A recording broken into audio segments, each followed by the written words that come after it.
Hey guys, and welcome back to Rodea the Sky Soldier. That's right, we're not quite done with this little gem just yet. We've got a couple of extras of it to show off, and I believe we're checking out the extra tidbits and little doodads and doohicks of the Wii version in this video. Right, Richard? Indeed we are. So, I mean, there's very little, actually, to the Wii version. So, this is the medal list, which shows you all of your rankings, all of the medals that you've collected throughout the game.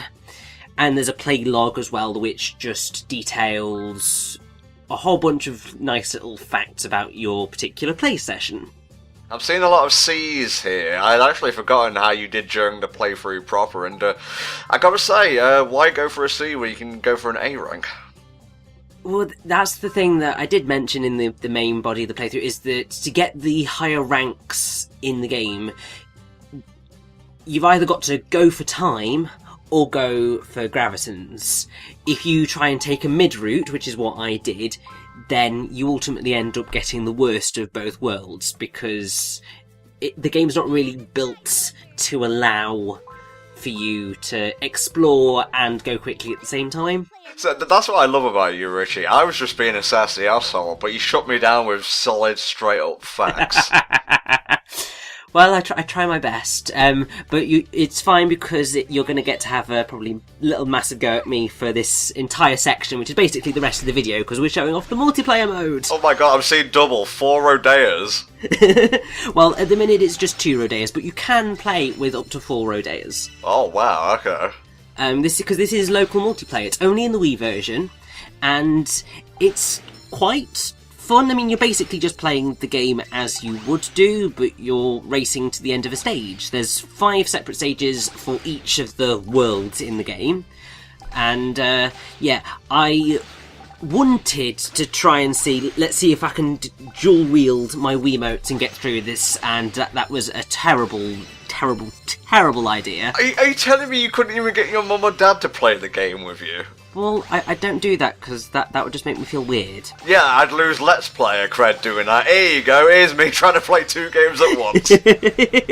So ultimately, the way that this is going to go is that player 1 is going to take one route through the stage, generally hopping through shortcuts. I was trying to see how fast I could go. And then we're going to follow up with the second player just to see how far I could get in the time frame that remained, because I think basically you've only got about 3 minutes per race to complete the thing in. I don't know whether it's a case of once one player's finished, there's a set amount of time after that before it ends the race, or what, but I'll give you credit that you're taking a slightly different route, very, very slightly different route for player 2 down there. Yeah, I just went with what I could, really. Oh, I'll have to use some of that HFC ad revenue to build you a RichieBot 2.0, because this is certainly different. Yeah. Now, what's quite cool is that there is an element of needing to use tactics if you're playing the multiplayer. Because obviously you can pick up gravitons, and that allows you to take the shortcuts.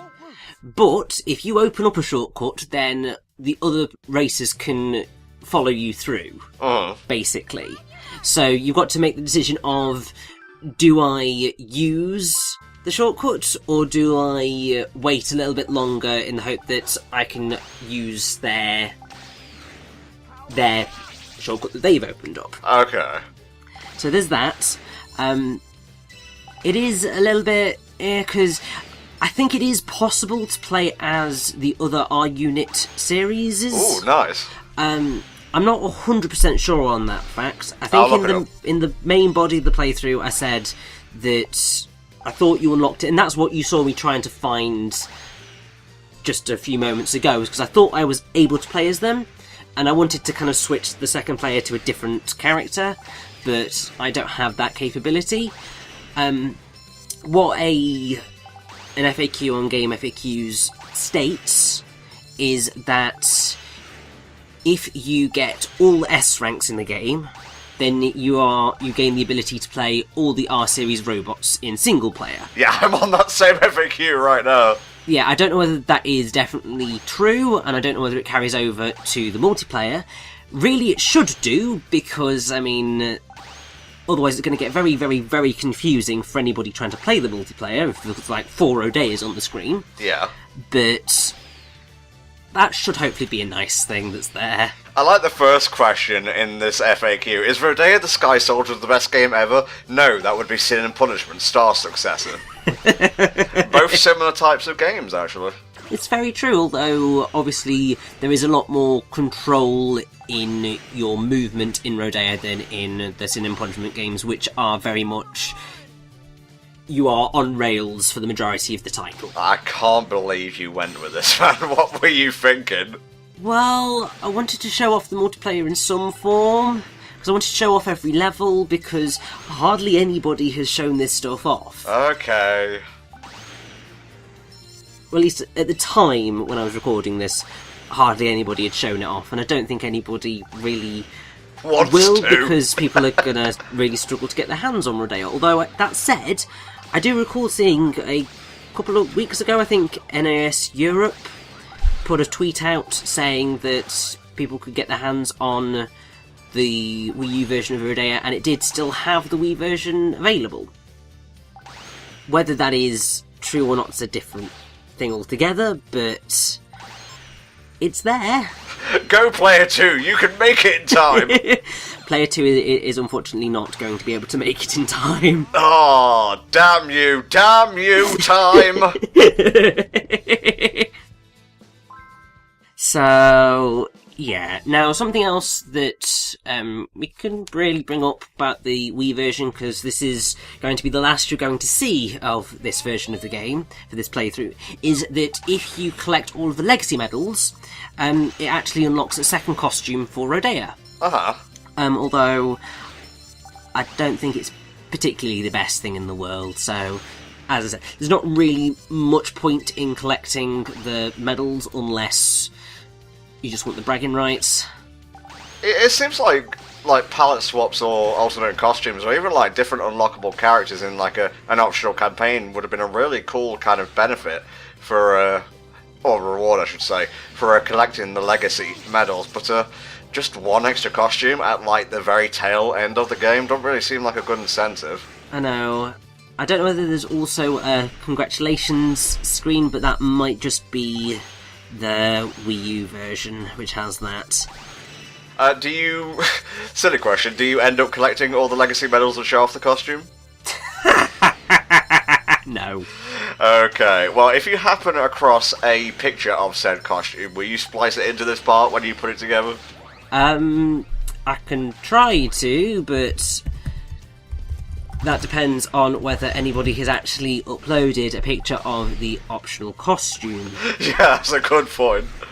Because, considering the game is as unloved as it is, I mean, I've just typed in Rodea the Sky Soldier optional costume, and there is literally bugger all on Google. So... just imagine what you want. He's a cowboy, he's an astronaut, he's anything you want him to be, baby.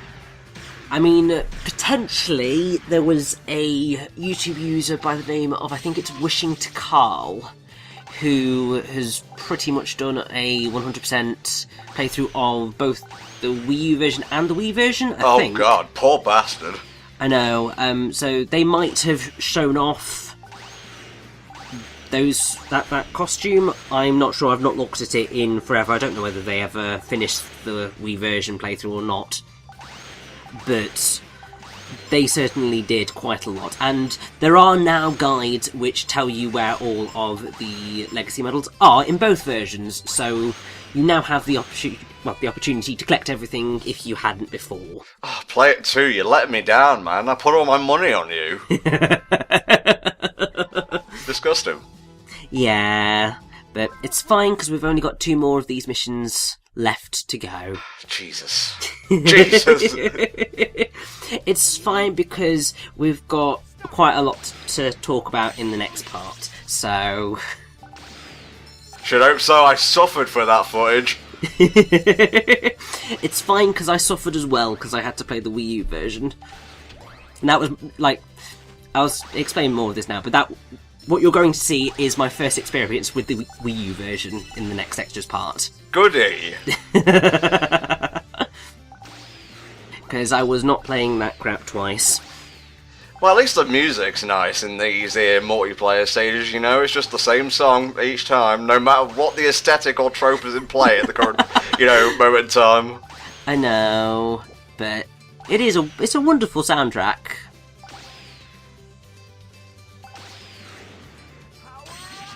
Power up, Richie, get it done.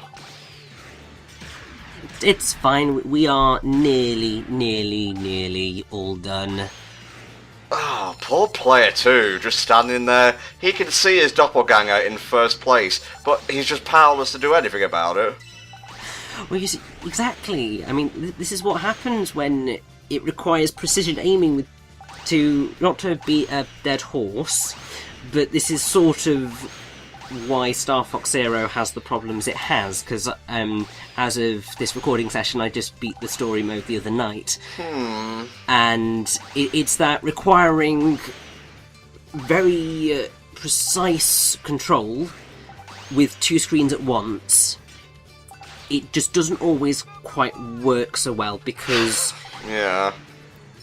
I mean, imagine trying to point with two remotes and shake them at the same time to get them to move. I could get it done. I'm not saying I couldn't, but it'd be a little bit finicky. Exactly. I mean, I think there are other ways of playing the game. I think somebody in one of the comments of an earlier part did say that if you just, let go of the B button, then Rodea will go in a straight line. And they're actually, having a look at a lot of the comments, there have been some very informative moments. Yeah. Because, as you can probably tell, even though I've got quite a lot of info about Rodea and I've learned the game reasonably well, I don't know everything. Really? I'm very, very disappointed in you, Richard. So, I mean, it's always really nice when other people who do know those extra bits of information that you just don't have time to find or figure out, or really can't be bothered to figure out. It's really nice when someone can just fill you in with those bits of information. Man, player 1 is just on a roll. You may as well just cover the bottom half of the screen with the word loser. Don't tempt me, Tom. Don't tempt me. It would be you calling yourself a loser, so, well, it's very true. I mean, it is kind of apt, because I am the loser who decided to, record the multiplayer bit of the game without someone to play it with. Well, I cut you some slack because no one else in HFC, at least for the most part, Mexi probably, Helldragon definitely not, goes out of the way to do, extras and such. So, there you go. Well, I mean, I think it's because, in terms of my solo commentary stuff, I've sort of followed the Chugga Conroy method of trying to show off absolutely everything the game has to offer. For the love of the game. Yes, and also because sometimes these are elements of the games that most people will never actually see or will never really look at, because, I mean, half the time... Maybe for good reason. Yeah, sometimes for good reason, but also it's like special features on DVDs. Sometimes there's really, really, really interesting stuff in there. It's just that most people just are there for the main event, and then once they're done, they're just like, okay, see ya, and then they never get to see any of that interesting stuff. I like it when DVDs or Blu-rays have audio commentaries. Can you tell why? That was actually one of the main inspirations for doing, Let's Plays and forming HFC in the first place, was DVD audio commentaries. Well, now you see, the main reason that I started doing commentaries was because of a certain channel way back when called NTom64. Oh, that asshole. He never stops every single day with this bullshit. So, yeah. So I've come a very long way since then. I've kind of stayed stuck in place, Well, I'd say that's completely incorrect, but... Oh, you're gonna make me blush! Well, that's good, because otherwise you might be yelling at me for, leaving this sort of stuff in, but the part's nearly over, so I'm nearly free. No, I don't do that nowadays. I just bottle up that rage internally and let it destroy me over the course of many years. As long as you don't feel bad, that's the main thing. Indeed. I think they kind of missed a trick in not putting in, like, level-specific multiplayer music, but maybe I'm asking a little bit too much.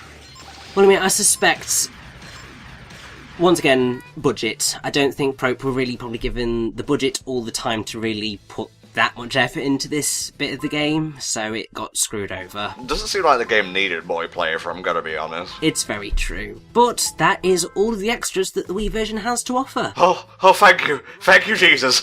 Okay, guys, we'll see you next time for the second extras vid, where we check out the Wii U and 3DS versions of the game. See you then.